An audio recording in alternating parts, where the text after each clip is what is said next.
بسم اللہ الرحمن الرحیم نحمده ونصلی علی رسولہ الکریم اما بعد۔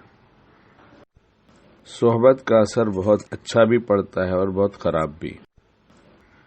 اچھوں کی صحبت میں آدمی اچھا بن جاتا ہے اور بروں کی صحبت میں آدمی برا بن جاتا ہے۔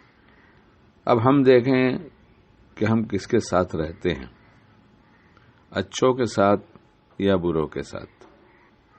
اچھوں کے ساتھ بیٹھنے پر ان کی اچھائی کا اثر ہماری ظاہر بھی پڑتا ہے، ہماری باطن بھی پڑتا ہے، اور ساتھ میں کس کے رہتے ہیں، کس کے ساتھ اٹھتے بیٹھتے ہیں، ہم کس کے ساتھ اٹھتے بیٹھتے ہیں، اور اگر ہم اتنے بڑے ہیں کہ ہمارے بال بچے ہیں تو کس کے ساتھ اٹھتے بیٹھتے ہیں، اس کا بہت خیال رکھنا چاہیے۔ بہت ہی انتہائی ضروری شعبہ ہے یہ۔ اس میں عام طور سے ہم لوگوں سے غفلت ہوتی ہے، ہمیں خیال نہیں ہوتا کہ ہم کس کے ساتھ بیٹھ رہے ہیں اور کیا اثر لے کر اٹھ رہے ہیں۔ لیکن اگر اہل اللہ کی صحبت میں بیٹھے، اہل علم کی صحبت میں بیٹھے تو اس میں عقل بڑھتی ہے، سمجھ بڑھتی ہے اور عملی نمونہ دیکھنے کو ملتا ہے تو نقل اتارنا آسان بھی ہو جاتا ہے۔ اس لیے ایسے سمجھدار لوگوں کے ساتھ بیٹھنا چاہیے۔ لکھتے ہیں کتاب میں ایک بات کہ علماء عقلاء، عالم اور عاقل کی صحبت آدمی کے حق میں ایسی ہوتی ہے جیسی زمین کے حق میں موسلا دھار بارش۔ جاہل کی صحبت عقل مند کی عقل کو برباد کر دیتی ہے اور اس کو جاہل بنا دیتی ہے، کیونکہ صحبت کا اثر ضرور ہوتا ہے۔ بیوقوف آدمی دوست کے نفع کا ارادہ کرتا ہے مگر اس سے نقصان پہنچتا ہے۔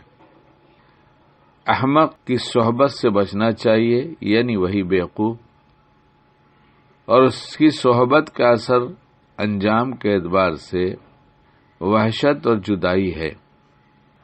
یہ یاد رکھنا چاہیے کہ جن عاقلوں کی صحبت میں بیٹھتے ہیں، سمجھداروں کی صحبت میں بیٹھتے ہیں، ان کے اندر اگر کوئی کمی دکھائی دے، یقیناً کمی ہوگی، انبیاء کے سوا کوئی معصوم نہیں ہے، کچھ نہ کچھ غلطیاں ہوں گی، تو ان کی غلطیوں کو نظر انداز کر دینا چاہیے اور ان کی خوبیوں کو وہاں سے لے لینا چاہیے۔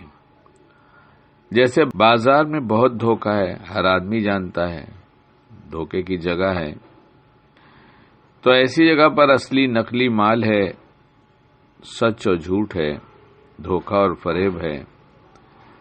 اس کے باوجود بھی چونکہ ہماری ضرورتیں دنیاوی بازار سے ہی پوری ہوتی ہیں، اس لیے یہ جاننے کے بعد سب کچھ جیسا کہ میں نے عرض کیا، ہم بازار جاتے ہیں اور بازار سے نفع کی چیز لے کر آ جاتے ہیں۔